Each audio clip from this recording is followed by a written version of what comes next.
On March 12, 2024, the teeth of the excavator's bucket ripped through concrete, marking the beginning of what should have been a routine demolition job, tearing down a derelict garage in Gary, Indiana. The old structure, thrown together sometime back in the 1940s, had been sitting empty and falling apart for over 30 years. Finally, the city authorities had given the go-ahead to knock it down and make way for some new construction projects. But then, at 10:47 in the morning, the operator of the excavator hit something about 11 feet below where the garage floor used to be. He saw something that made him slam on the brakes right then and there. There it was, stuck in the packed-down dirt and surrounded by chunks of busted concrete. The unmistakable outline of a motorcycle. And not just any motorcycle, mind you. A 1948 Harley-Davidson Panhead. The chrome was all dulled and faded from being underground for decades, but the distinctive shape was perfectly preserved by the earth that had kept it hidden for more than 70 years. Within a few hours, investigators were able to run the serial number and registration records and figure out who the motorcycle belonged to. It was Christopher Allen Jones's bike, a Korean War vet who had vanished without a trace from Gary, Indiana, back in August of 1953, along with his prized Harley-Davidson.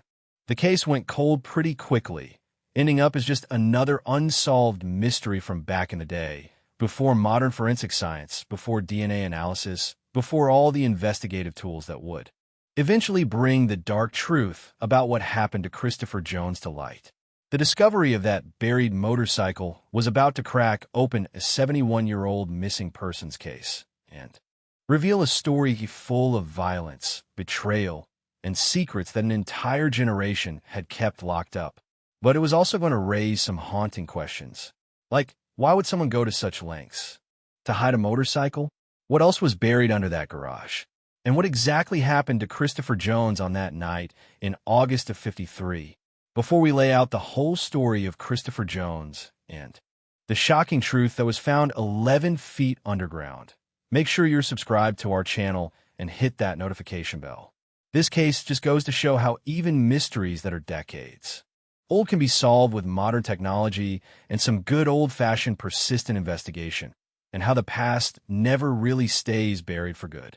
This is the story of Christopher Jones, a young veteran trying to make a life for himself in post-war America, and the night that ended with his most prized possession buried so deep that it would take 7 decades for it to see the light of day again.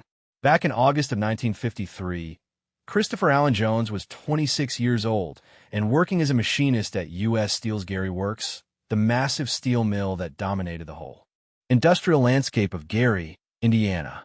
He was 5'10", with dark hair, brown eyes, and the kind of lean, strong build you get from working with your hands. Around the neighborhood, Christopher was known as a quiet, dependable young man who kept to himself, but was always ready to lend a hand to a neighbor in need. Christopher had grown up in Gary, born in 1927 to working class parents, Walter and Dorothy Jones. His father worked at the steel mills, like most of the men in Gary back then, and Christopher had always figured he would follow the same path his father had walked. He had an older sister, Margaret, who was 29 in 1953 and married to a factory supervisor, and a younger brother, Robert, who was 23 and also working at the mills. Christopher's life had been fundamentally shaped by the war and its aftermath. In 1950, when he was 23, he got drafted into the United States Army and sent to fight in the Korean War. He served for 2 years, from 1950 to 1952, as part of an infantry unit that saw some heavy combat and witnessed some terrible things. Friends and family who knew Christopher before and after the war all said that he came back a changed man, quieter, more withdrawn, prone to nightmares and periods of dark mood. His family didn't really have a name for it back in '52, but we now know it as post-traumatic stress disorder. Even though he was struggling with what the war had done to him psychologically, Christopher was determined to build a good life for himself. In early 1953, not long after he got back from the military, he used his military pay, his savings, and a veteran's loan to buy his most prized possession, a 1948 Harley-Davidson Panhead motorcycle.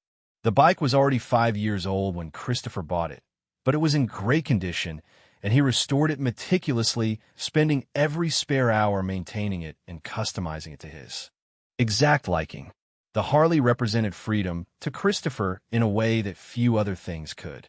When he was riding, his neighbors said he seemed like a different person, more relaxed, more like the young man he had been before Korea had changed him forever.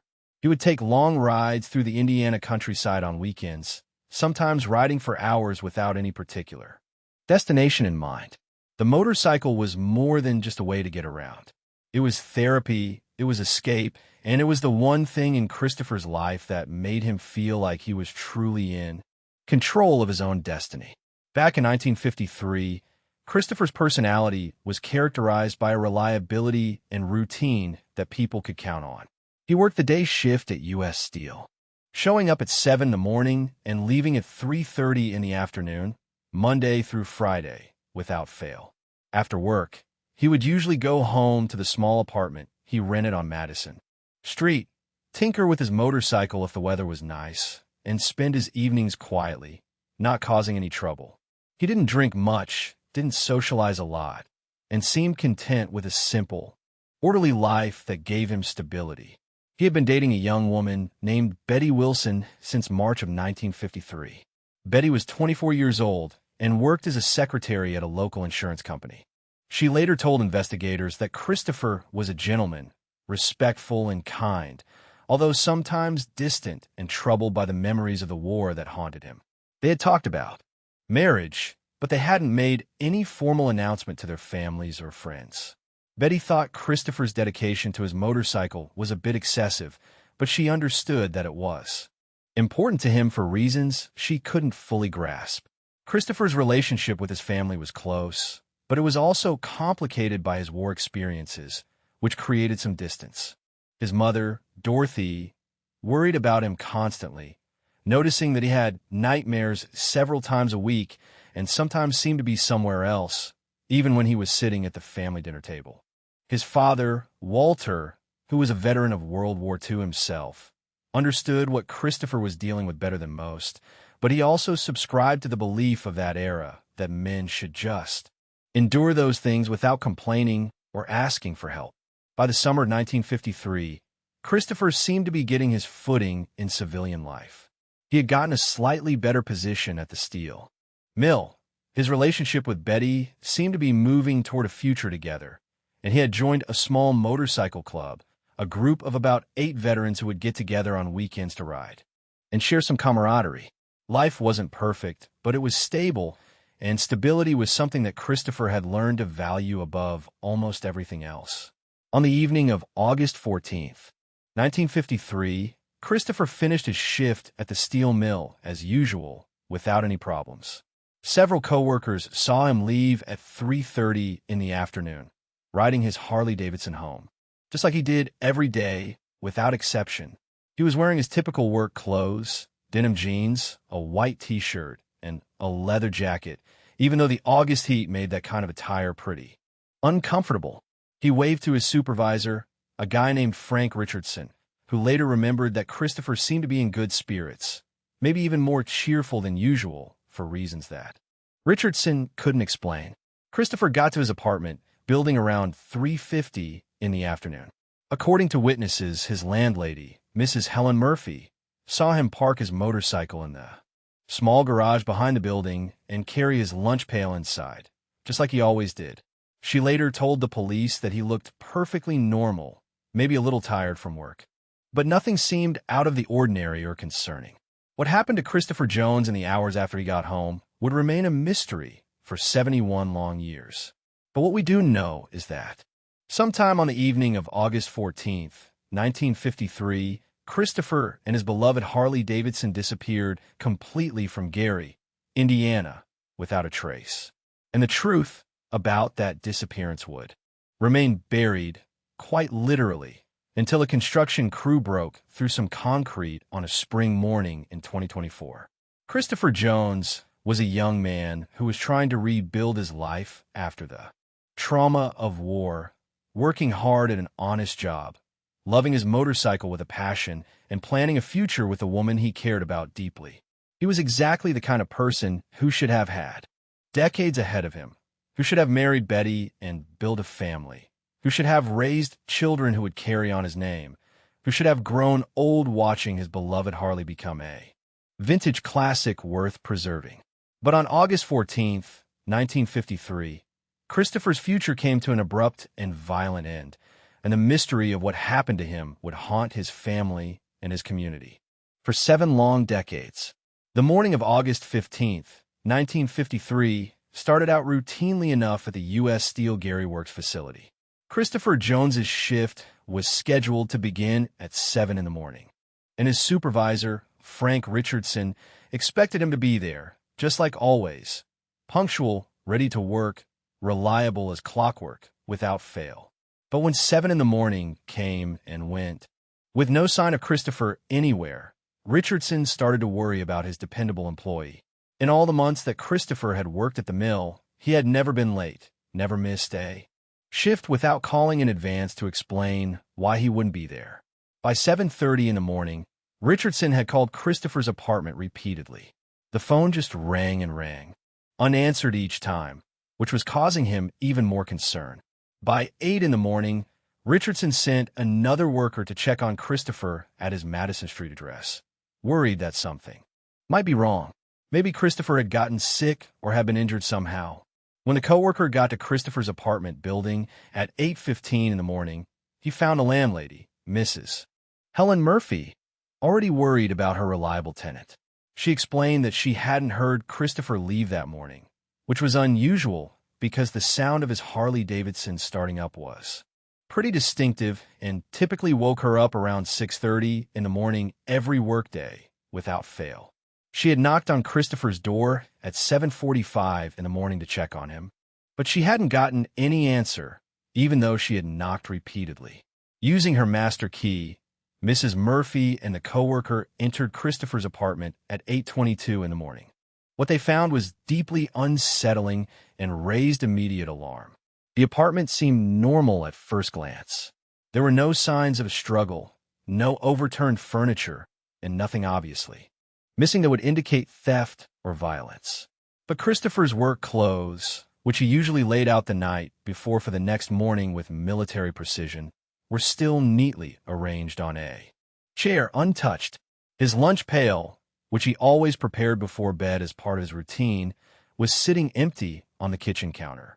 Most tellingly, his wallet and keys were on the dresser in his bedroom. Items that Christopher would never have left behind if he had gone somewhere voluntarily or had planned to go somewhere. Mrs. Murphy immediately checked the garage behind the building where Christopher kept his prized Harley-Davidson motorcycle. The motorcycle was gone, leaving an empty space where it should have been.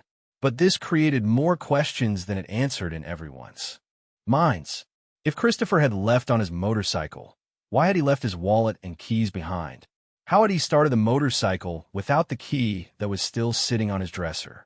By 9 in the morning on August 15th, Betty Wilson had gotten a call at her office from Mrs. Murphy, who was increasingly alarmed by the mysterious circumstances. Betty immediately left work without hesitation and went to Christopher's apartment to see the situation for herself. She confirmed that something was terribly wrong, and a growing sense of dread washed over her. Christopher had plans to take her to dinner that evening, plans that he had been excited about and had mentioned several times. He would never have just disappeared without contacting her first. At 10:30 in the morning, Betty Wilson walked into the Gary Police Department and filed a missing persons report, her hand shaking. The officer who took her report, Sergeant William McCarthy, noted the concerning details carefully, but he also pointed out that Christopher was an adult man who had only been gone for less than 24 hours at that point. Back in 1953, the police generally waited 48 hours before launching intensive investigations into missing adults, operating under the assumption that most missing persons came back on their own within a day or two. However, by August 16th, when Christopher still hadn't shown up anywhere and his family confirmed that he hadn't contacted anyone, the Gary Police Department began a formal investigation into his disappearance. Detective James Sullivan was assigned to the case with instructions to investigate thoroughly. His investigation over the following weeks would establish a timeline, but ultimately it produced no answers or leads. Detective Sullivan's investigation revealed that Christopher had been seen by multiple witnesses on the evening of August 14th. Mrs. Murphy had seen him arrive home at 3:50 in the afternoon, looking normal. A neighbor, Mr. Thomas Anderson, had seen Christopher working on his motorcycle in the garage around 4:30 in the afternoon, just like he often did, after work to maintain the machine. Another neighbor reported hearing the Harley's distinctive engine sound around 7:15 in the evening, suggesting that Christopher had either started the motorcycle himself or someone else had started it for unknown reasons. But after 7:15 in the evening on August 14th, Christopher Jones seemed to vanish into thin air without leaving any trace. Nobody reported seeing him riding his motorcycle through town on any of the usual routes.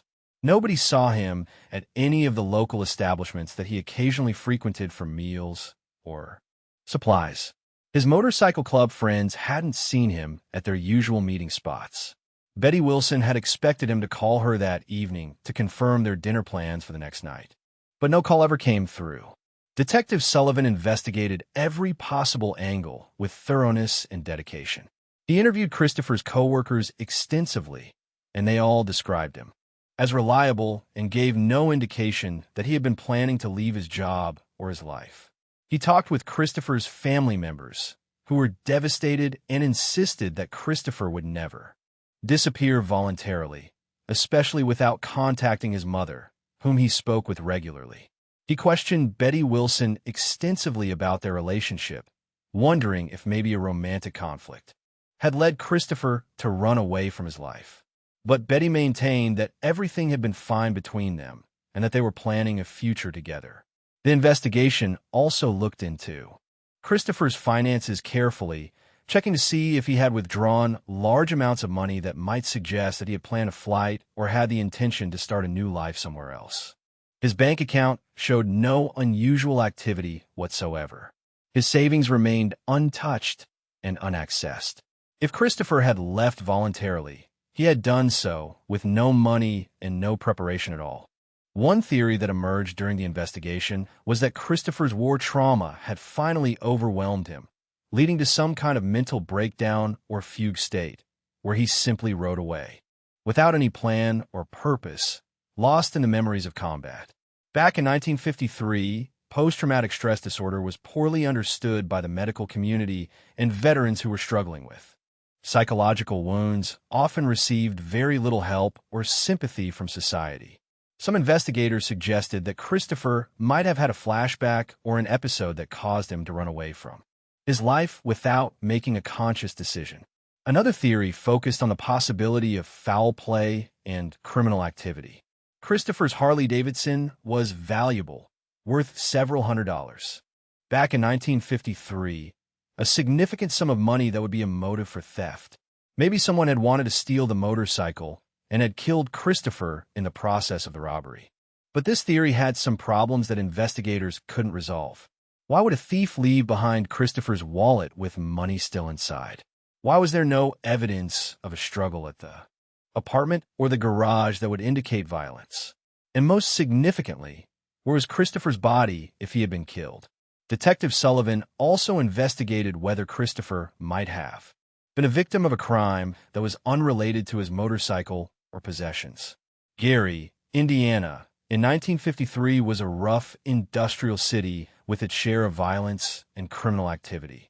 Maybe Christopher had witnessed something he shouldn't have or had gotten involved in something dangerous without realizing the consequences. But no evidence supported this theory, either, despite an extensive investigation.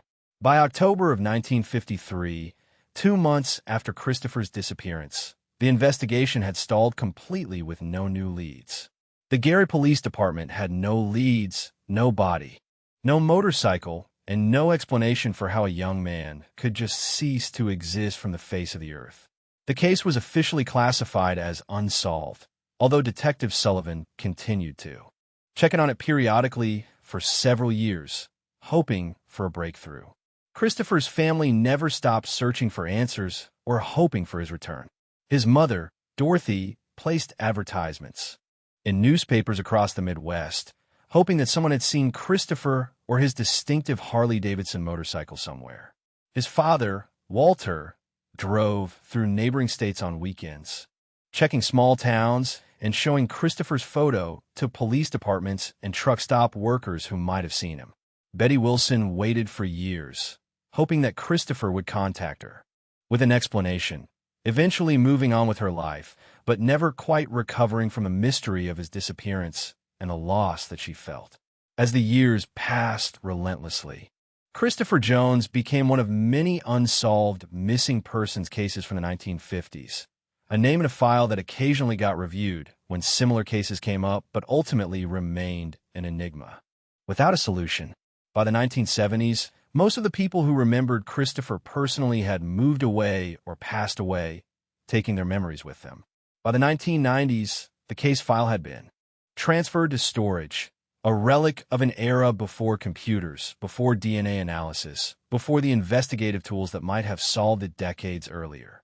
The Gary Police Department never officially closed Christopher Jones's case. But as decades passed without any new information or leads, the realistic hope of solving it faded to near zero in everyone's minds. His sister, Margaret, passed away in 1998, never knowing what happened to her brother that she had loved. His parents both died in the 1980s, taking their grief and unanswered questions to their graves without any closure.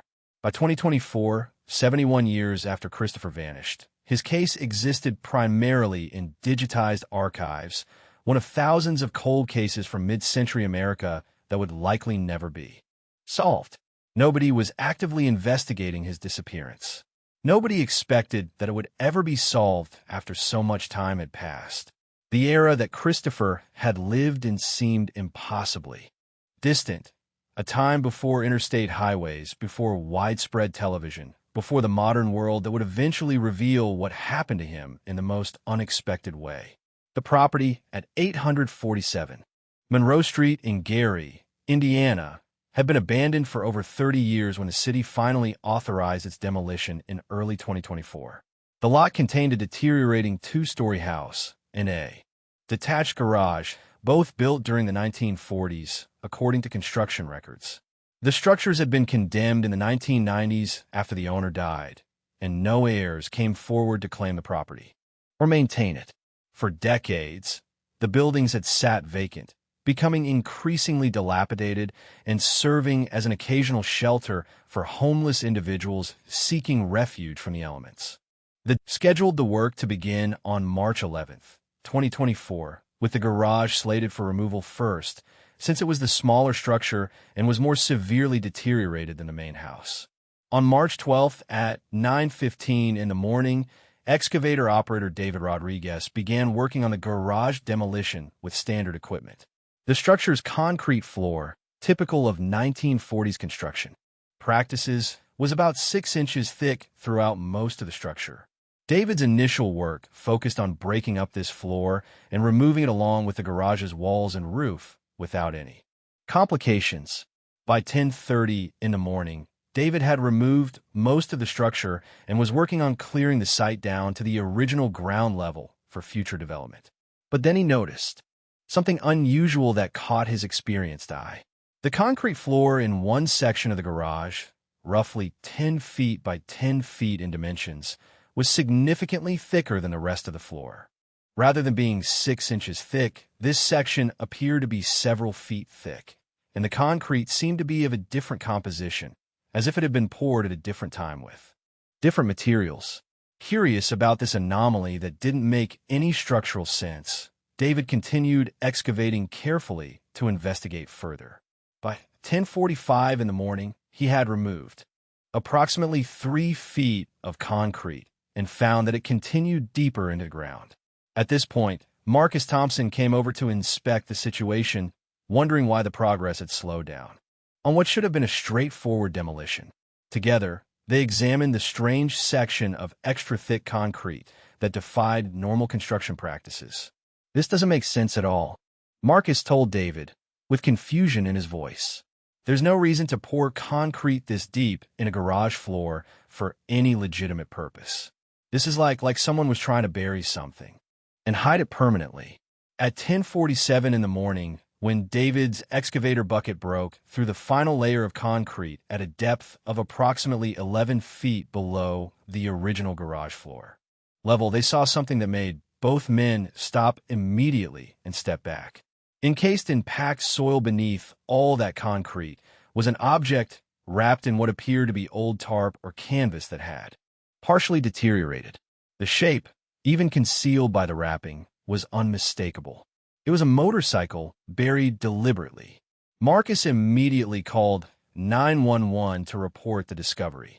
"You're going to think this sounds crazy," he told the dispatcher with urgency, "but we're doing a demolition, and we just found what looks like a motorcycle buried about 11 feet underground, beneath a garage floor.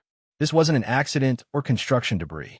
Someone buried this intentionally and went to great lengths to hide it." Gary Police Department units arrived at the scene. Within 20 minutes of the call, officers cordoned off the area with crime scene tape and contacted the Criminal Investigations Division immediately. Detective Lisa Martinez, a veteran investigator with 15 years of experience in major crimes, arrived at 11:30 in the morning and immediately recognized the significance of what had been found buried. "This is a crime scene that needs to be preserved," Detective Martinez told the demolition crew firmly. "We need to stop all work immediately and get forensic investigators out here as soon as possible. If someone went to this much trouble to hide a motorcycle under 11 feet of concrete, there's a story here, and probably not a good one that anyone wants to hear." By 1 in the afternoon, a forensic recovery team had arrived and begun the painstaking process of excavating the motorcycle without damaging it or any potential evidence. The work took over 6 hours of careful, methodical excavation. As they carefully removed soil and debris with hand tools and brushes, the motorcycle emerged slowly.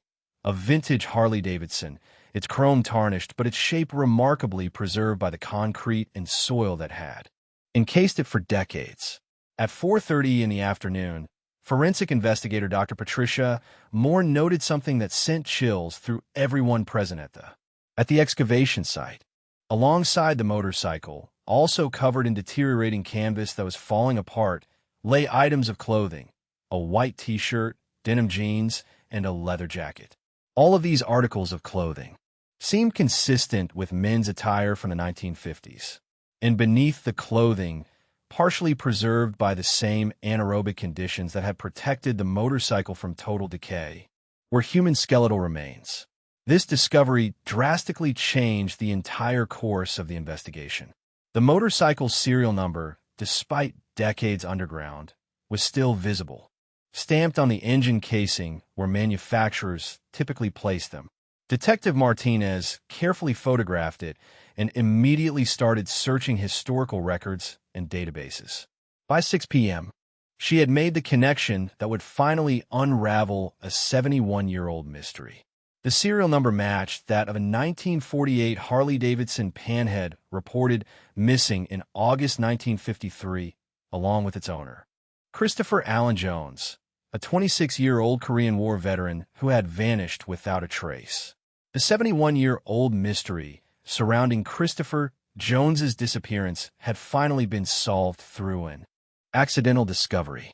However, this finding only raised even more disturbing questions that needed to be answered. Who had killed Christopher Jones? Why had they gone to such extreme measures to hide both his body and his motorcycle under so much concrete? Who had owned the property back in 1953? And who had the access and resources to bury evidence 11 feet underground beneath the concrete garage floor without anyone noticing? The investigation into Christopher Jones's death, dormant for 71 long years, was suddenly very active once again, infused with a renewed sense of urgency. The truth, as it would soon reveal, was far darker than anyone could have possibly imagined. The forensic recovery of Christopher Jones's remains and his Harley-Davidson motorcycle took 3 full days of painstaking work from March 12th through March 14th, 2024. Every single item, every fragment of bone, and every piece of fabric was meticulously documented, photographed, and preserved for analysis, all according to the latest forensic protocols. The investigation was spearheaded by Detective Lisa Martinez, working closely with Dr. Patricia Moore from the Lake County Medical Examiner's office, as well as a team of forensic anthropologists from Indiana University who specialized in historical cases. The first critical question that needed answering was determining who had owned the property at 847 Monroe Street back in 1953. Detective Martinez pulled historical property records dating all the way back to the 1940s from the county archives. The findings were immediately significant and pointed directly toward a clear suspect.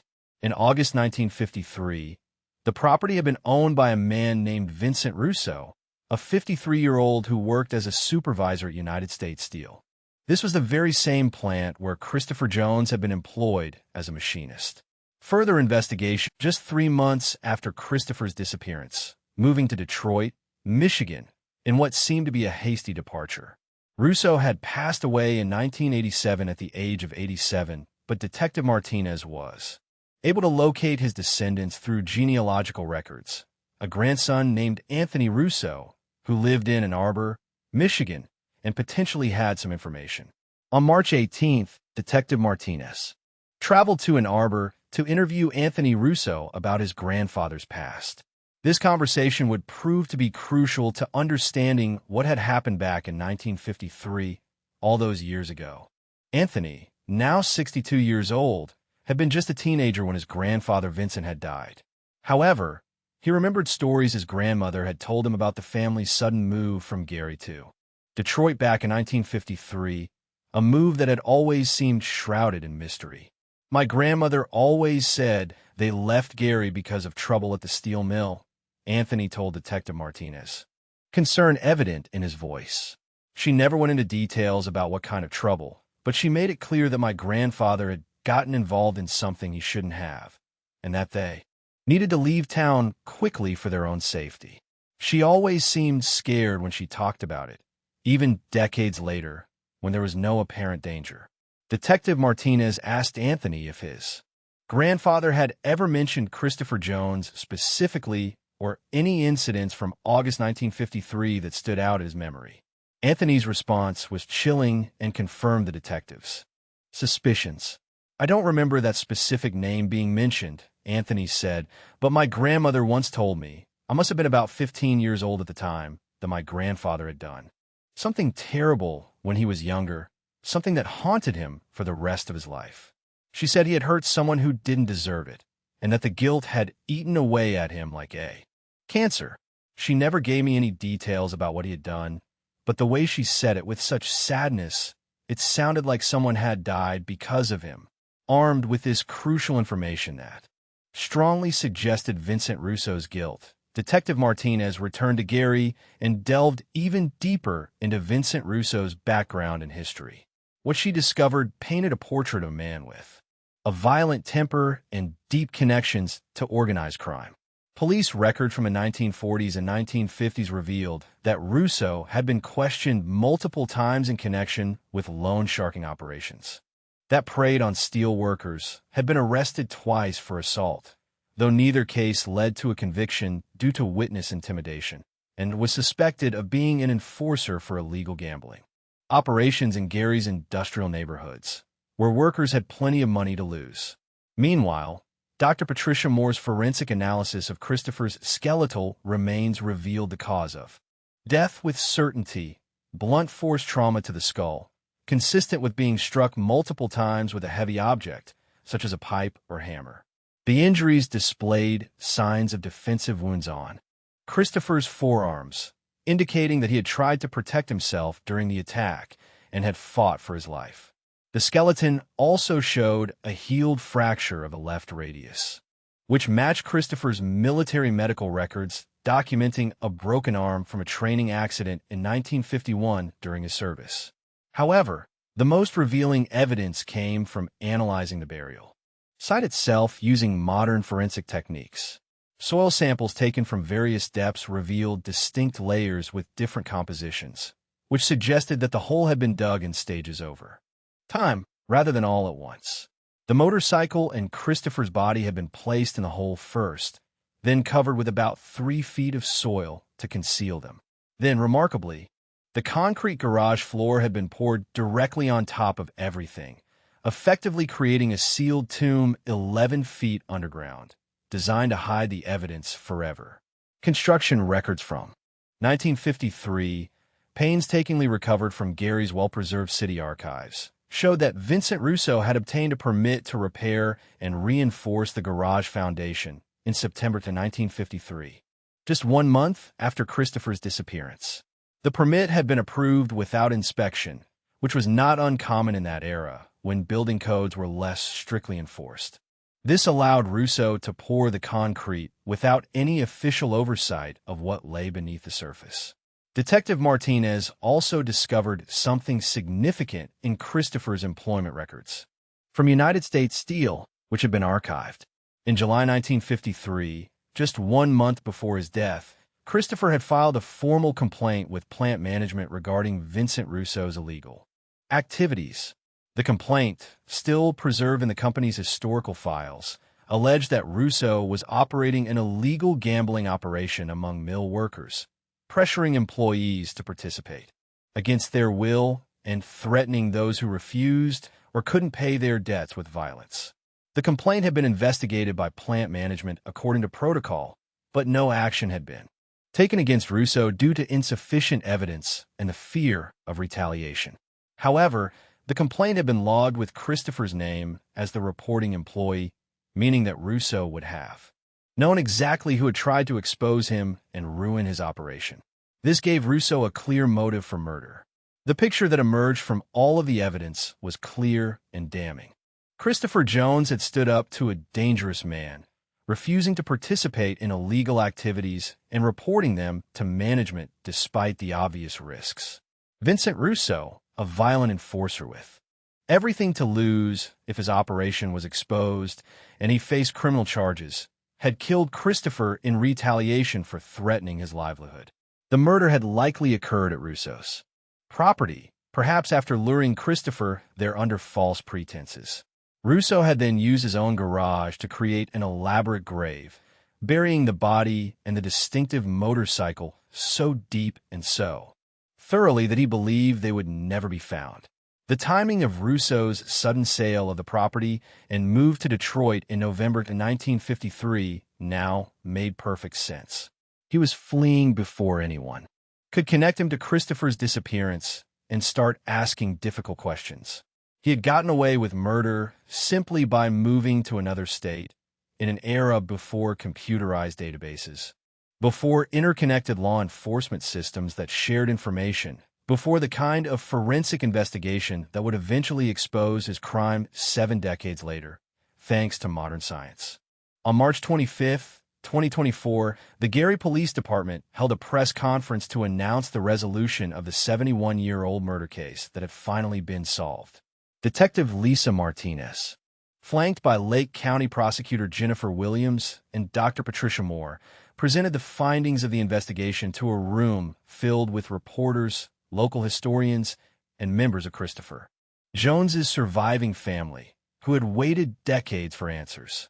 Christopher Allen Jones was murdered in August 1953 by Vincent Russo, his supervisor at United States Steel, Detective Martinez announced to the assembled crowd.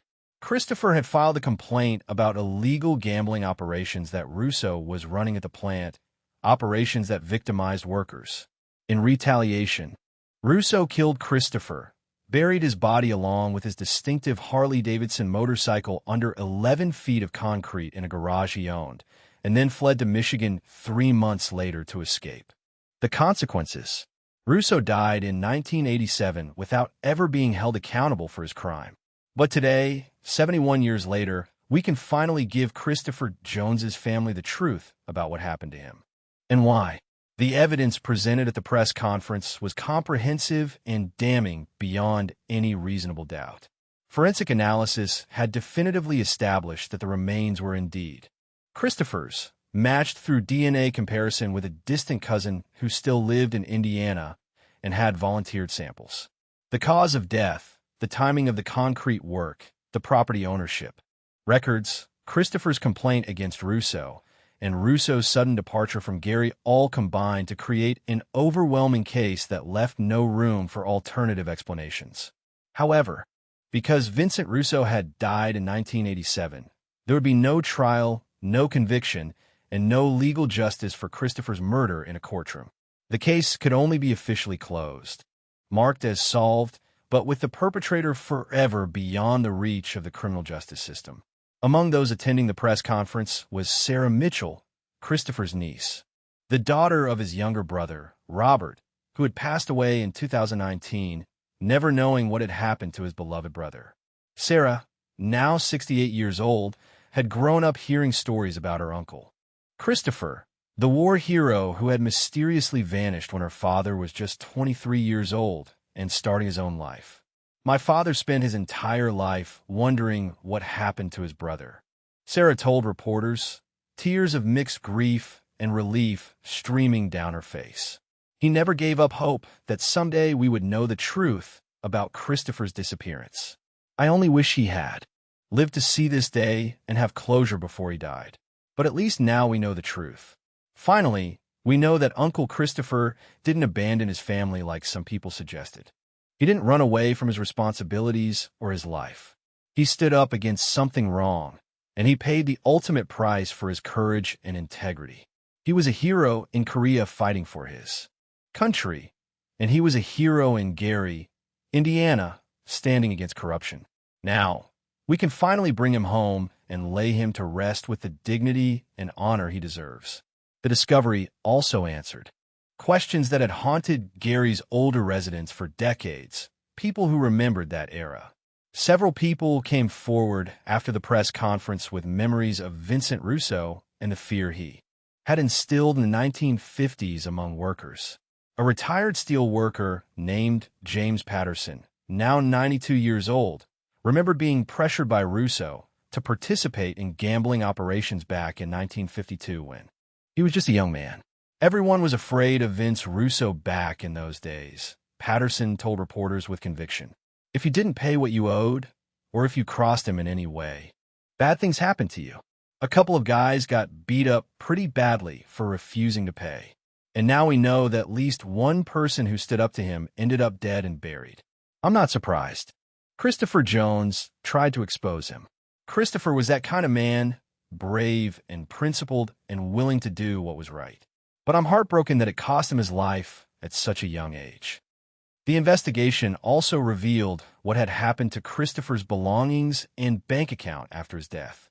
Records showed that someone had accessed Christopher's apartment in September 1953, likely Russo using keys taken from Christopher's body after the murder, and removed his possessions, which were never recovered or accounted for. The apartment had been completely cleaned out and re-rented by October 1953, with the landlady assuming Christopher had simply moved away without notice, which was not uncommon in that era. Betty Wilson, Christopher's girlfriend from 1953, was still alive in 2024, living in a nursing home in South Bend, Indiana, at the age of 95, and still remarkably sharp mentally. When Detective Martinez visited her to share the news about Christopher's discovery and the truth about what had happened, Betty wept with emotions she had kept buried for 7 decades. I waited for him for years after he disappeared, Betty said softly, her memory of 1953 still remarkably clear despite her advanced age and the passage of so much time. I always believed something terrible had happened to him because I knew Christopher. Christopher would never have left me without a word or explanation. He was kind, he was honorable, and he loved me.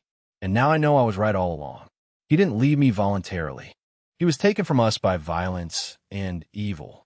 I'm so grateful to finally know what happened after all these years, even if it's 71 years too late for us to have the life we had planned together. The Harley-Davidson motorcycle, once Christopher's pride and joy and a symbol of his freedom, had survived remarkably well in its concrete tomb, despite the decades. After being cleaned and Preserved by forensic conservators using specialized techniques, it was placed in the Gary Historical Society Museum as part of an exhibit about Christopher Jones's life and the investigation that finally solved his murder. The exhibit included Christopher's military service records, photos from his time in Korea serving his country, images of him with his beloved motorcycle looking happy. 2024, at Oak Hill Cemetery in Gary, Indiana, 70 years and 8 months after his death at the hands of his killer. The funeral was attended by over 200 people, including surviving family members who had never stopped hoping for answers, Korean War veterans who came to honor one of their own, members of local motorcycle clubs who paid tribute to a fallen rider, and Gary residents who wanted to honor a man who had stood up for what was right, regardless of the personal cost.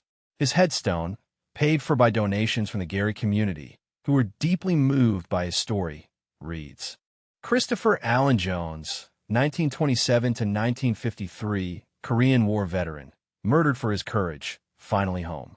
The case of Christopher Allen Jones stands as one of the most remarkable examples of how modern forensic science and persistent investigation can solve even the coldest of cases that seem utterly impossible to crack.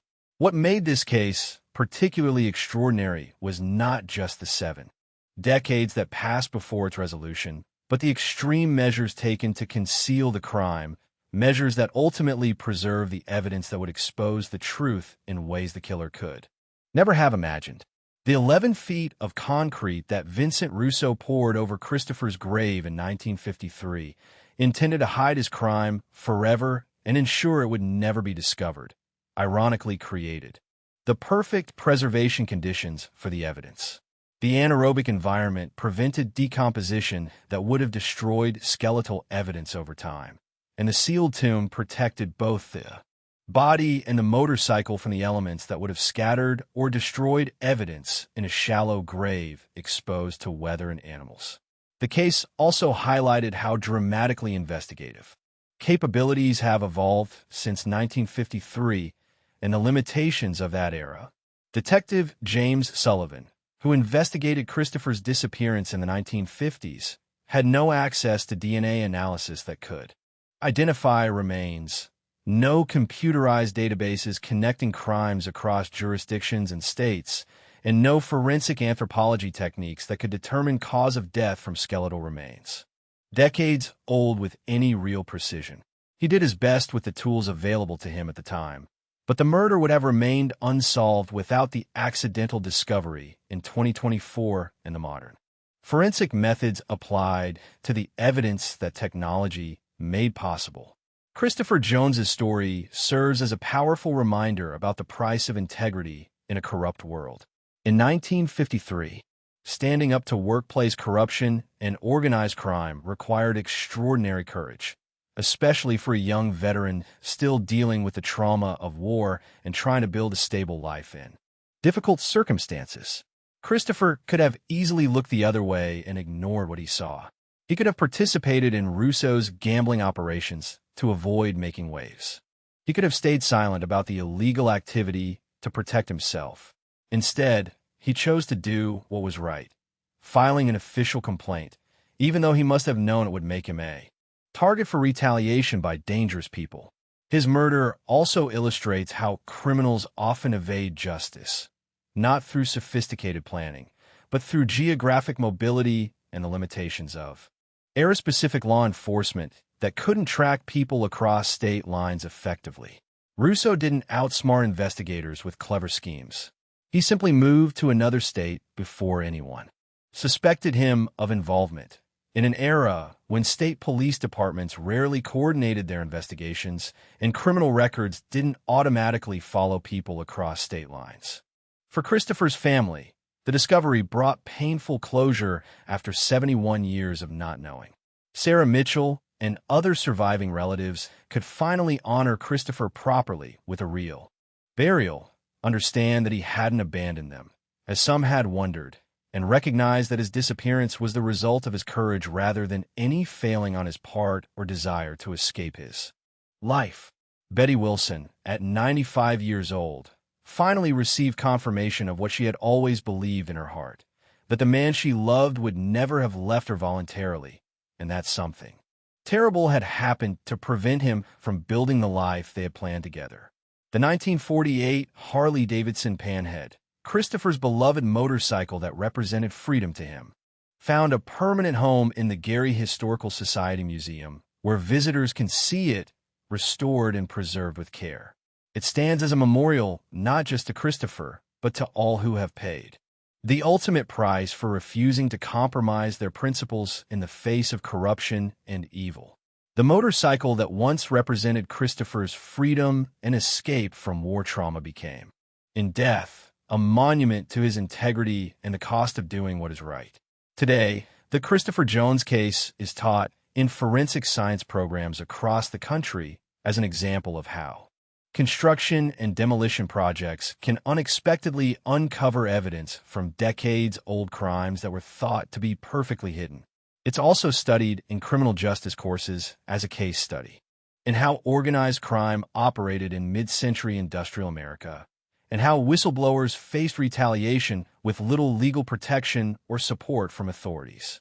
The Gary Police Department officially closed Christopher's case on April 30th, 2024, marking it as solved deceased suspect in their records. While Vincent Russo would never face trial for his crime or answer for what he had done, the truth was finally known, recorded, and preserved for history. Christopher Allen Jones, Korean War veteran, murdered at age 26 for standing up to corruption, was no longer a mystery or a cold case statistic gathering dust in the archives. He was a hero whose story would be remembered and honored by future generations. The empty lot at 847 Monroe Street, where Christopher's body lay, hidden for 71 years beneath concrete and soil, is now marked with a memorial plaque installed by the city of Gary to honor his memory. It reads, "On this site, Christopher Allen Jones, 1927 to 1953, was found in 2024, a veteran who served his country in Korea and died standing against corruption. May his courage never be forgotten." The story of Christopher Allen Jones reminds us that the truth, no matter how deeply buried, has a way of surfacing eventually. It reminds us that courage has consequences, sometimes terrible ones, but that standing up for what is right matters, even when the cost is high. And it reminds us that justice, though sometimes delayed by decades, can still be achieved through the dedication of investigators who refuse to let cold cases remain forgotten, and the advancement of science that makes the seemingly impossible possible. Christopher Jones never got to live the life he deserved. He never got to marry Betty Wilson, never got to raise children, and never got to grow old watching his Harley-Davidson become a cherished vintage classic. But his story lives on as a testament to integrity, courage, and the truth that time cannot erase. In the end, 71 years later, Christopher Jones came home, and the world finally knew what happened to a young veteran who dared to stand against corruption and paid the ultimate price for his bravery. On March 12, 2024, the teeth of the excavator's bucket ripped through concrete, marking the beginning of what should have been a routine demolition job, tearing down a derelict garage in Gary, Indiana. The old structure, thrown together sometime back in the 1940s, had been sitting empty and falling apart for over 30 years. Finally, the city authorities had given the go-ahead to knock it down and make way for some new construction projects. But then, at 10:47 in the morning, the operator of the excavator hit something about 11 feet below where the garage floor used to be. He saw something that made him slam on the brakes right then and there. There it was, stuck in the packed-down dirt and surrounded by chunks of busted concrete, the unmistakable outline of a motorcycle. And not just any motorcycle, mind you, a 1948 Harley-Davidson Panhead. The chrome was all dulled and faded from being underground for decades, but the distinctive shape was perfectly preserved by the earth that had kept it hidden for more than 70 years. Within a few hours, investigators were able to run